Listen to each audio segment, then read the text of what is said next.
Our almost final speaker of the day, another medical doctor kind of gone awry, originally a dentist, now the CEO of the Youth Employment Service. Yes, a joint initiative between business, labor and government which addresses South Africa's youth unemployment challenge by creating 1 million work experiences in South Africa.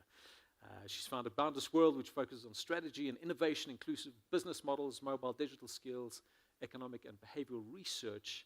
She's a PhD fellow from Maastricht in the adjunct facility at Gibbs. So all the credit you can imagine. Tashmia Ismail-Saville talking to us today about innovative thinking to create jobs for the youth in South Africa. Why don't you give Tashmia a big round of applause. All yours, Tashmia. Thank you. Hi. Hi. No, you know when you recognize a face, I just, the TV doctor, hey? Just a doctor. Hi everyone, thanks for having me here today. Tashmia Ismail-Saville, the CEO of the Youth Employment Service. I'm thrilled to be able to share a little bit about YES to audiences because we've been working on this program for close to a year and a half now. So we started negotiations with the DTI, the Department of Labor, Presidency, around March or April last year. And the purpose of these negotiations was to be able to build a big national initiative around employment creation. So this is the Youth Employment Service. We talk about a future that works, both for South Africa and for youth.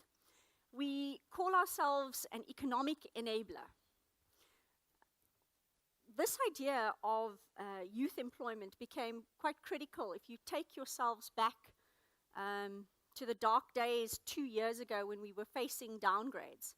You'll remember that there was this big fear that the ratings agencies were going to come, downgrade us, and there would be all these economic consequences.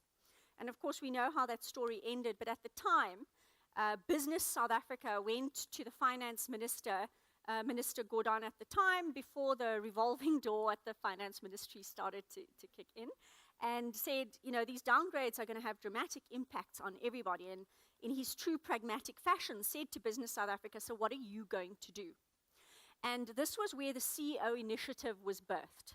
So we are an initiative which has come from the CEO initiative, which is Business South Africa's commitment to government that there would be collaborative projects to attend to what we call the wicked, hairy problems that South Africa faces. And of course, youth unemployment is one of those big ones. So we are business-led. We receive no funding from government, but what we did get, which is very exciting after a long period of negotiation, was on the BE scorecard. There's been a move by the DTI to take BE down to a very broad base and allow YES to confer to companies that assist in creating jobs a recognition, which is a level move on the scorecard. So that is the government contribution towards the Youth Employment Service. We were partially launched. I say partially launched because the DTI Gazette was not published on this date in March, the 28th of March. We found out we were launching when the president was reading his SONA and discovered, oh, we're launching in March, a few months ahead of schedule. We managed to pull it off, and here in this picture you'll see my co-conveners, Stephen Kossoff, who's very operationally involved in the program, and Colin Coleman. And there I am hiding behind Jabu Mabuza's shiny head. So when you look at youth unemployment in South Africa, it's hard not to get overwhelmed by the size of the problem. There's talk of the Million Jobs Initiative, but there simply are not 1 million jobs sitting in the freezer in the back.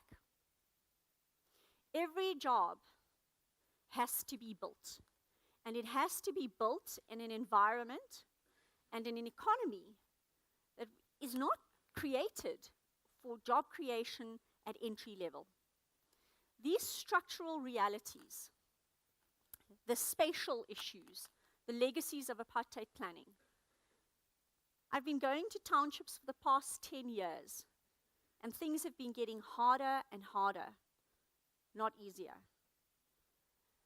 to get to an entry-level job, if you happen to live in a township that is reasonably close to our centers of economic growth, can cost up to 1/3 of that entry-level salary.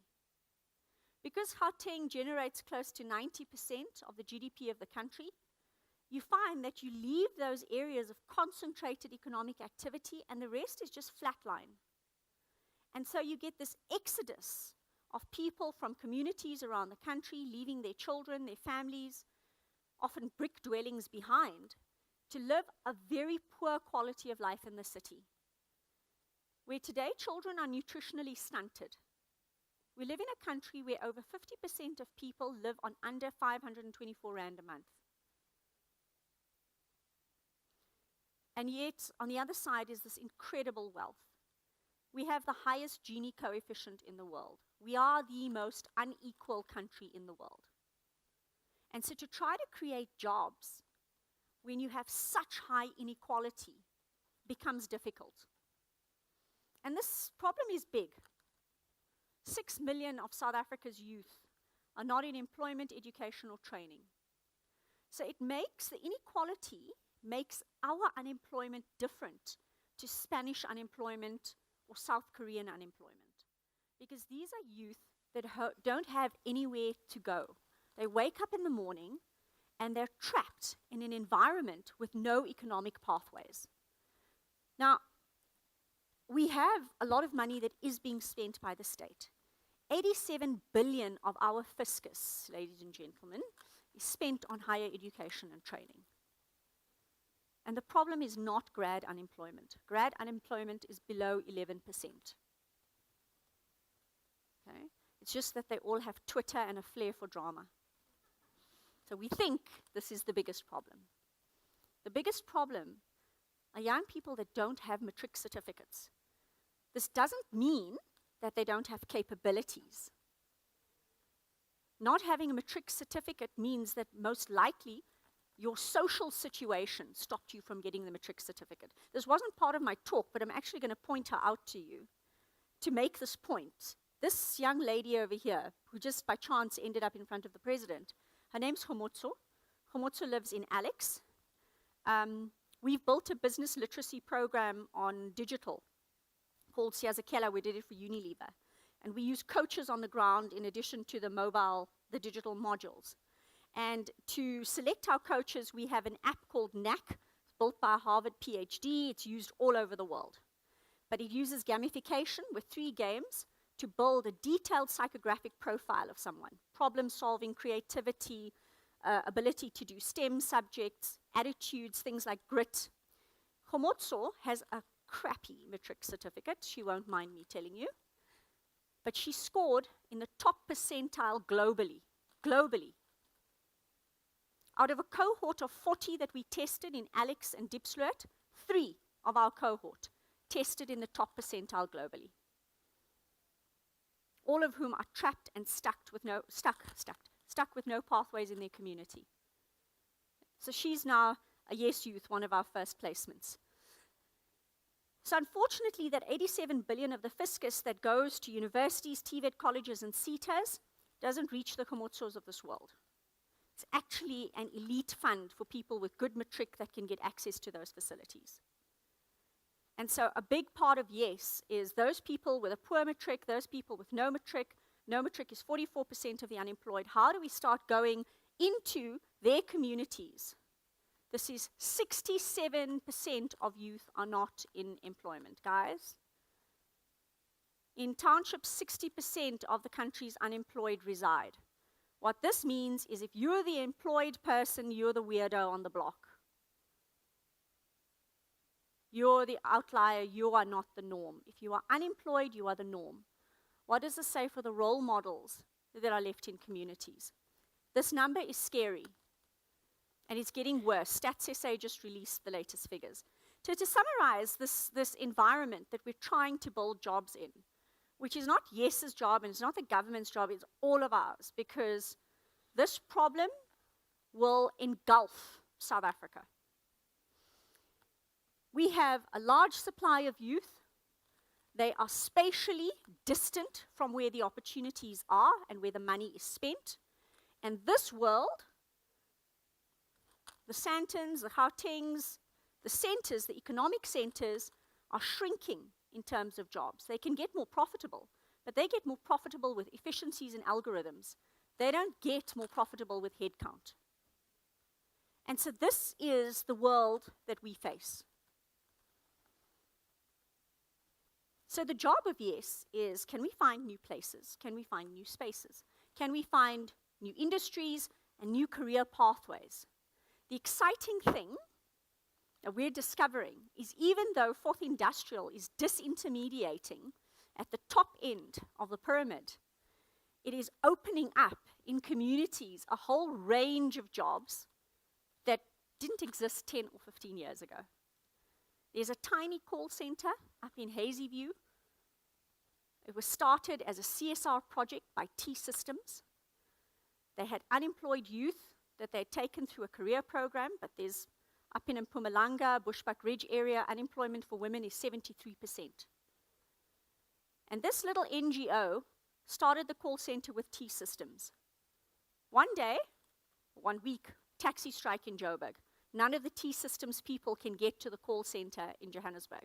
T-Systems phones Hazyview office. Guys, we're routing everything to your little office. Great excitement in Hazyview. Oh my God, what are we going to do? And guess what? They shoot the lights out. They do a better job, better ratings, and 20% cheaper. T-System phones back. Guys, we're keeping all those contracts at your Hazyview office. They now do MAN trucks, Consol Glass, Fiat Chrysler, Transnet. There are 2 other big multinationals, and T-Systems own this tiny little office. Why? Because we've now got virtual highways. Technology, data has allowed us to locate and create economic centers outside of the traditional. And that's what we mean when we say new places, spaces, faces, industries, and career pathways. And many of these jobs don't require matric. So what Yes has done is we've said to corporates, take as many people as you can into your shopping centers, your head offices, your branches, but whatever you can't put there, if we take Standard Bank, for example, their Yes target is close to 4,000 jobs. So where are Standard Bank going to place these youth and pay for these youth? In small businesses, in SMEs, in township communities, in Bushbuck Ridge, closer to rural communities and where we find economic opportunity. And we're starting all new micro-enterprises. So what we know is that small business is the answer to economic growth. I'll give you some numbers. The numbers come later. Can I skip forward and back again? Okay, I've taken my numbers out. I'll tell you them.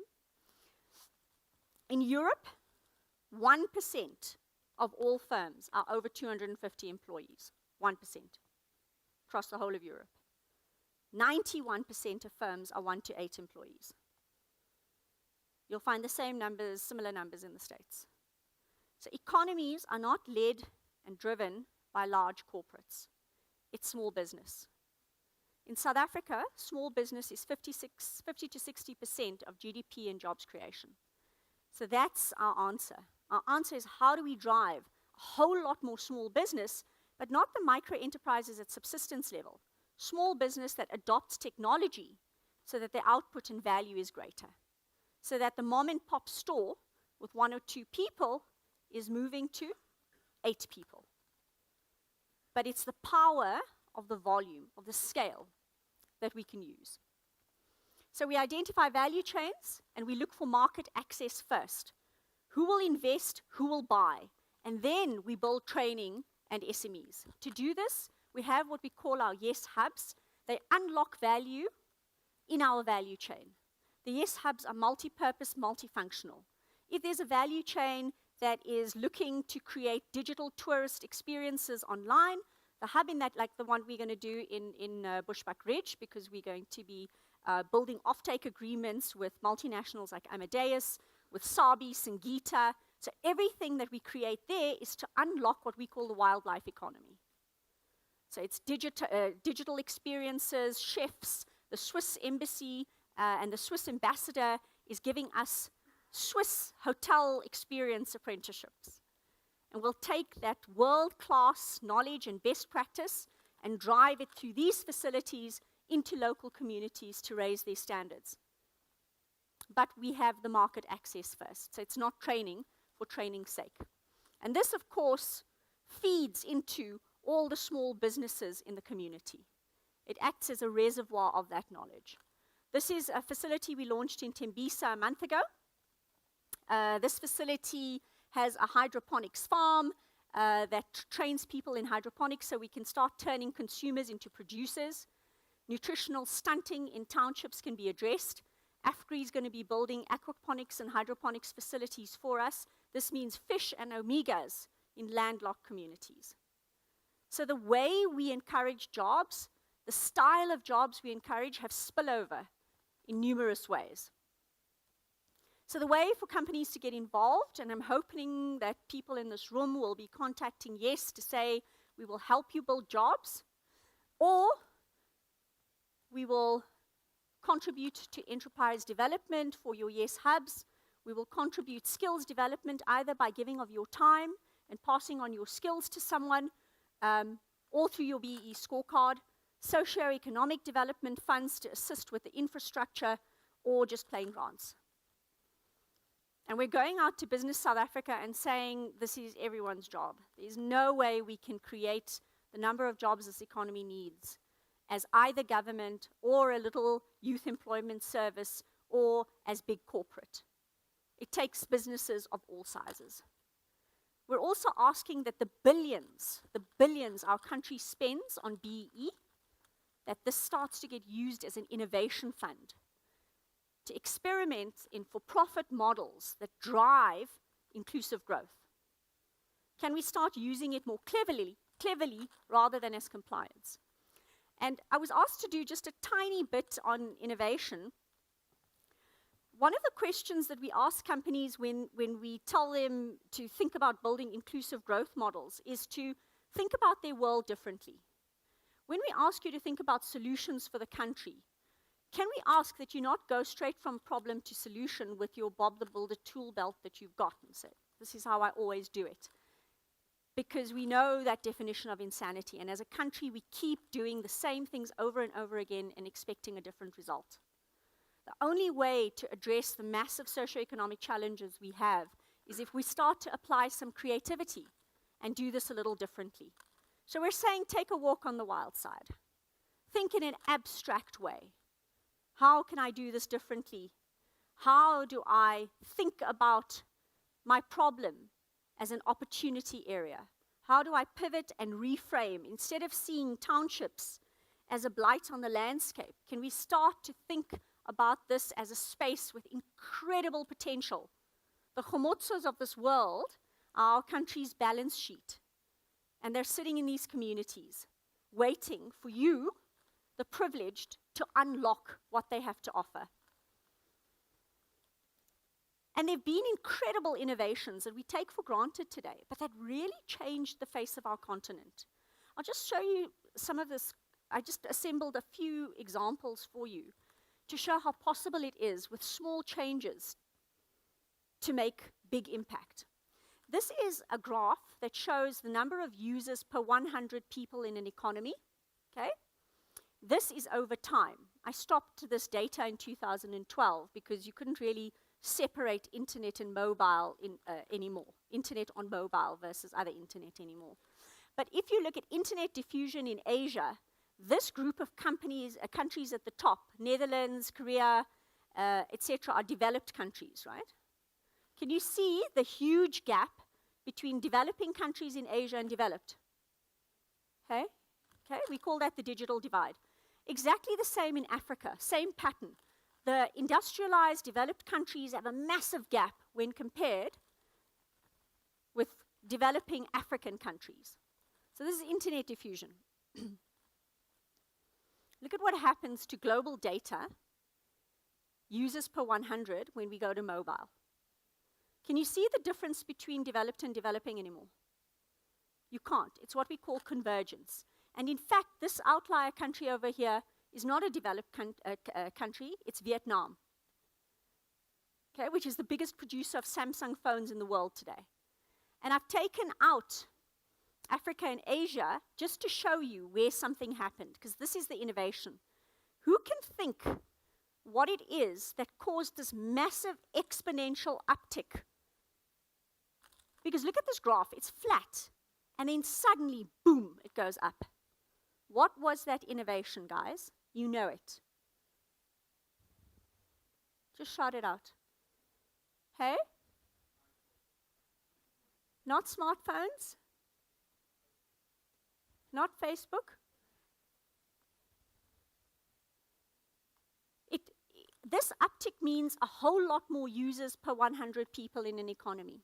Something happened that made this available to a whole lot more people to be able to take it up. But what kind of mobile data? Yes, we forget quickly, hey? Who said that? Prepaid. Remember, only the executives used to be able to have the contracts. Those of you who are in my age group. Right? Everybody else couldn't afford it because it was a monthly contract, and you usually got it if you were an executive and your company bought it for you. With prepaid, I can buy as I have the money and as I have the need. And it was prepaid that caused this massive uptick in entities. And the same thinking around the life of the poor came to this founder of this company, where a street vendor explained that 300 rupees a month was very expensive. Don't talk to me about that. But then went on to say, oh, 10 rupees a day is fine. With the head, I'm sure. Okay? So this mindset shift that when you're innovating, you just change the way you think about a situation and put yourself in the user's shoes. And this company has a joke, which is about the David and Goliath story. They joke that they started in the same year as Lehman Brothers, but they still exist. So there are sustainable business models here. They also talk about this beautiful concept of the zebra versus the unicorn. In South Africa, we're obsessed with the black industrialist program. We think if we throw money at a business, it turns it into a unicorn. What we're actually missing is a big funnel of solid mom and pop stores that are paying tax, that are off the social grant, that are living a dignified life, and that are giving 5 to 6 people in their community a quality job. Can we start to build more of these? Some more innovation. All of our Eskom drama, still business day, front story, Eskom drama, coal, coal, coal. 13th biggest producer of carbon in the world. How embarrassing. Mkopa in Kenya took these little kits and used the prepaid airtime concept. So you could put the solar panel up at your house, and every time you needed power, you do an SMS payment on M-Pesa, and you unlock solar power for however long you need it. And a portion of that payment goes towards the capital repayment on this, and eventually you own it. But while you're saving to own it, you're able to use the technology in incremental packages, changing the lives of many, many rural people and businesses. So, to summarize today, innovation has to occur on multiple fronts, guys. If we want to create these jobs, if we want to grow our businesses in very tough economic climate, government ain't going to do it for us. It's about thinking business model, not product. It's about the how and not the what. It's not just about being a trader in South Africa. It's not being about a smos. How much do I buy and sell for? It's thinking distribution, education, building local relationships, building new partnerships, and building local incomes. Because who is your future customer? If 67% of our youth are not in employment. Think frugally. We've got to innovate very differently from the West. We're in a different economic context.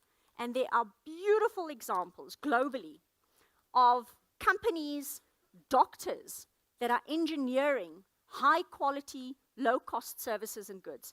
This guy over here was a successful surgeon in London at Guy's Hospital, was asked to treat Mother Teresa, decided to change his life, go back to India, and make cardiac surgery affordable. He does quality cardiac surgery, doctor, for $800. And I could say, look, I'm an ex-dentist. I could give a try at cardiac surgery for $800, but I'm not sure you'd live. They have better post-operative results than the best US clinics, and that was a Harvard study that compared. In fact, people from the UK and the US started flying to India to have surgery at his clinics, Narayana Health. So if you can engineer a human life and add that quality into an economy, we can't complain about not being able to do it with widgets. This is just an example of GE. So the answer, people, is small business. And yes, we believe we're not going to solve our economic problems or our unemployment problem without thinking small business. They're intimately locked together. We grow small business, we grow employment opportunities. Here it is. It was very late in the deck. 1% of firms in Europe are over 250 employees, and 91% of firms in Europe are 1 to 8 employees. Having a developed economy is led by small business. Enabling infrastructure, capabilities, business creation means local jobs, building local economies, and creating community role models. This was Mozambique, the most impoverished regions of Mozambique. This technology, AMPU unit, these farmers had never seen cash in their lives until SAB in partnership bought this AMPU unit that could convert their cassava crop into extrude. This is Kenya. Here they bundled seed and fertilizer with insurance. These farmers, for the first time ever, became insured. You know what it's like in these developing economies? A season of drought, the entire village shuts down. So bringing financial services paid out over mobile phone with satellite technology. There's cool stuff happening out there. There's massive opportunity in serving the underserved. Even these farmers in the Great Rift Valley get paid out on M-Pesa on their phones. You don't have to send a fax from this valley that your crop failed. The satellite technology and these meteorological society polls help you do that. So here, this is my second last slide. Our most prosperous modern societies are wiser. Okay. Not because citizens are individually brilliant. There's no lone genius answer for us. They're prosperous because they hold a diversity of know-how and they recombine it to create a larger variety of smarter and better products. There's a very clever man, Ricardo Hausmann. He's done a lot of research on what makes a country rich. And it's about connections. It's about getting out of your silo. And it's about what is happening here today. This kind of knowledge sharing, networking, this is where ideas happen. This is some work my husband has done looking at economic growth and company earnings. Can you see the correlation globally? So this is across the world. The correlation between country GDP, which is the gray bar, and company earnings. What do you notice?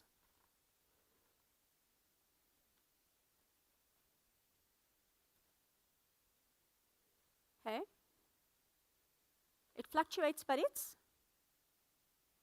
GDP goes up, company earnings go up. GDP goes down, company earnings go down. These are South Africa's numbers. Very high correlation. Can you see that? What does this mean, guys? This means if our country doesn't do well, our companies don't do well.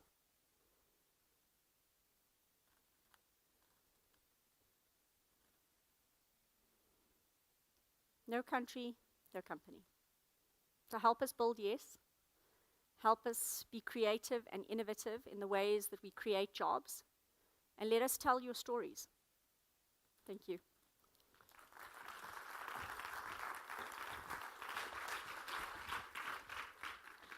Tashmia, thank you so very, very much. We have no time for questions.